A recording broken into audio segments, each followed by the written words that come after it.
அன்பான மரமும் 3 நண்பர்களும். ஒரு காலத்தில் ஒரு பெரிய காடு இருந்தது. அந்த காட்டின் நடுவில் ஒரு மிகப்பெரிய பழமையான மாமரம் இருந்தது. அந்த மரம் 100 ஆண்டுகளுக்கு மேலாக அங்கேயே நின்று கொண்டிருந்தது. அதன் கிளைகள் வானத்தை தொடும் அளவுக்கு உயரமாக இருந்தன. பழங்கள் தொங்கி இலைகள் அடர்த்தியாக இருந்தன. பறவைகள், குரங்குகள், மயில்கள், மான்குட்டிகள் என அந்த மரத்தடியில் வந்து விளையாடும். மரம் எப்போதும் சிரித்த முகத்துடன் இருக்கும். அந்த காட்டில் 3 சிறு விலங்குகள் நண்பர்களாக இருந்தன. குரங்கு குட்டி, பெயர் மோகன், மிகவும் சுறுசுறுப்பு, எப்போதும் மரத்தில் ஏறி இறங்கும்.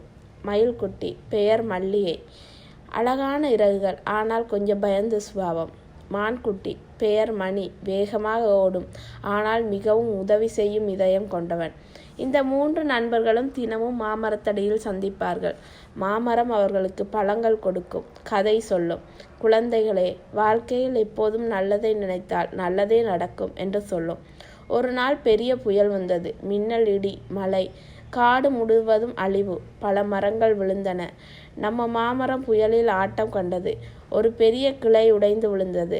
மரத்தின் வேர் கொஞ்சம் புழுதியில் தெரிந்தது.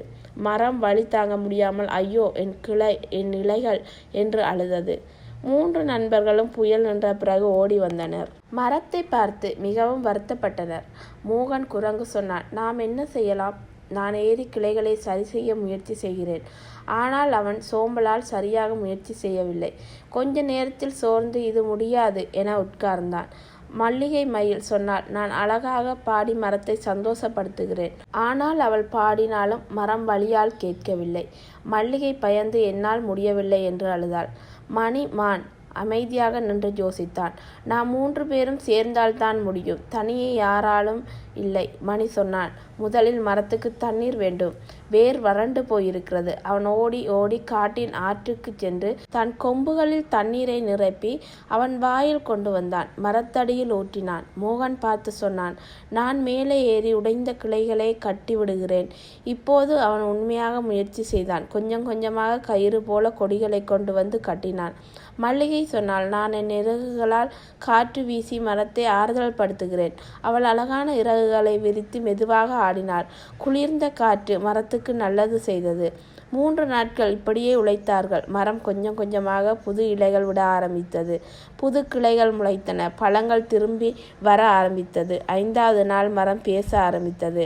குழந்தைகளே, நீங்கள் 3 பேரும் என்னை காப்பாற்றினீர்கள். ஒருவர் தனியே முடியாது, ஆனால் ஒற்றுமையாக இருந்தால் எந்த பிரச்சனையும் தீரும். நான் உங்களுக்கு ஒரு வரம் தருகிறேன். 3 நண்பர்களும் சிரித்தார்கள். மோகன் சொன்னான், எங்களுக்கு வரம் வேண்டாம், நீ எப்போதும் எங்களோடு இரு, அதுவே போதும். மல்லிகை சொன்னாள், நாங்கள் எப்போதும் உதவி செய்வோம், நீ எங்களுக்கு அம்மா மாதிரி. மணி சொன்னான், நட்பு தான் எங்களுக்கு பெரிய வரம். மரம் மகிழ்ச்சியுடன் சிரித்தது. அதன் பழங்கள் இன்னும் இனிப்பாய் ஆயின. காடு முழுவதும் பசுமையானது. அதன் பிறகு 3 நண்பர்களும் எப்போதும் ஒன்றாக இருந்தார்கள். எந்த சிரமம் வந்தாலும் ஒருவருக்கொருவர் உதவினார்கள். காட்டு விலங்குகள் எல்லாம் அவர்களை ஒற்றுமை நண்பர்கள் என்று அழைத்தன. நீதி: உண்மையான நட்பு, உதவி செய்யும் மனமும் விடாமுயற்சி ஆகியவை எப்போதும் வெல்லும்.